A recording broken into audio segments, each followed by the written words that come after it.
כשחזרנו לדבר זה תפס אותי שונה,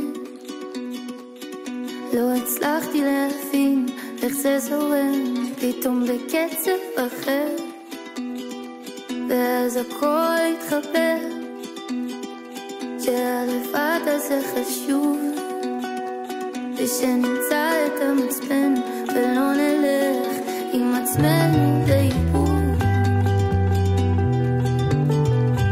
התהליך עוד לא נגמר, בוא לא נחשוב מה יהיה מחר.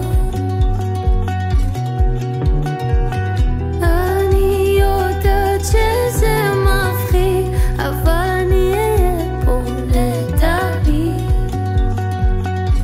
אפשר לנשום ולראות, הסיפור כותב את עצמו, הסיפור כותב את עצמו, הסיפור כותב את עצמו.